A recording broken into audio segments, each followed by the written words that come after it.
The Farouk Abrahams Goalkeeper and Life Skills Academy has been in existence for 21 years.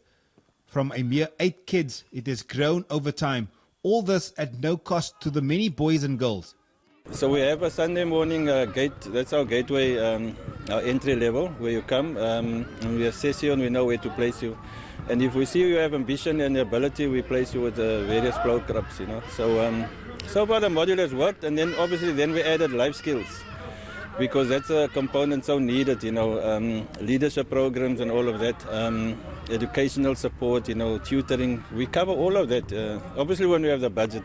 And without budget, we're really hamstrung, we can't do everything we want to do. And the kids need it.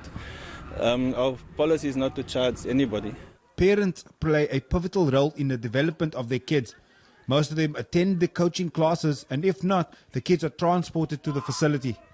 Our motto is that this is the home away from home. You have issues outside of here, you come here, we try and sort it out for you. Don't go to bed hungry if we can buy a bread for you, for example. You know what I mean? Don't go and steal something if we can help you, with something. So we have a very strict policy, a life skills policy.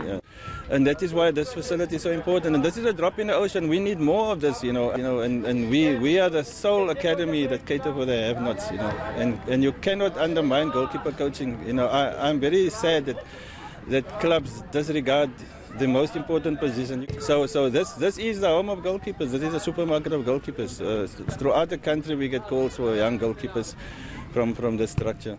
Despite the group sessions, individual attention is also provided.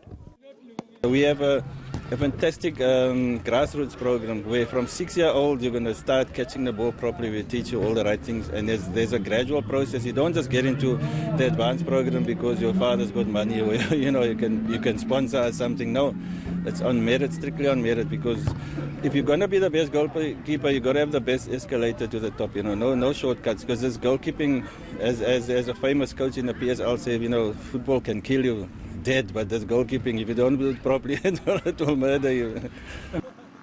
Funding for this non-profit organization is non-existent.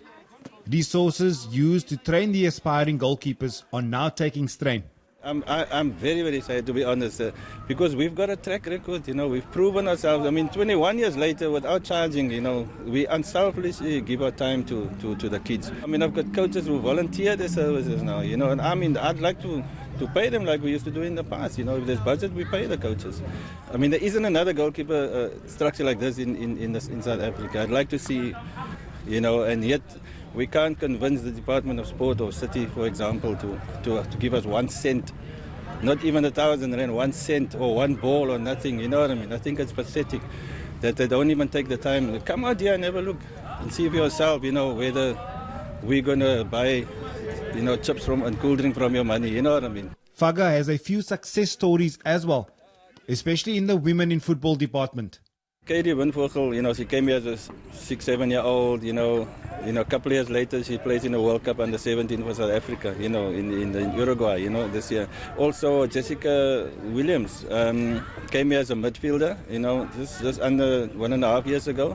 She played national in the 20 and Banyana now, from a midfielder to a national goalkeeper. That's just two examples, but throughout football, amateur football, the different structures, SAB League, Motsepe League, NFD, PSL, we have provided goalkeepers. So we're very proud of what we achieve here, and we will continue to do this regardless. Current players have spent time there, while there is also a call for former shot stoppers to share their knowledge. We attract Munib Josephs and people like that who come here, and when they are on holiday, then they come train with us, which means they value our quality of training. We've had IS Cape Town goalkeepers when they're off season, Jody February and Brandon Peterson, those guys, they come and we don't mind that at all, There's a lot of goalkeepers out there, but you must have the will, man. If you don't have the heart and the passion just to come here for 21 years and be a home away from home for kids, be a hope for them to become better goalkeepers. If you don't have the heart and the passion, don't even bother. True passion, sincerity. If it's only about money, we're closing our door tomorrow. But we really appeal to the corporates out there and the structures. We do need support, we do need funding, because we can, behind me here, some goalkeepers that might play with the country one day, God willing, Abrams is a man that wants to continue the academy, but also wants to do more for them. Hopefully produce the next Bafana Bafana or Banyana Banyana goalkeeper. Justin Ford, Cape Town.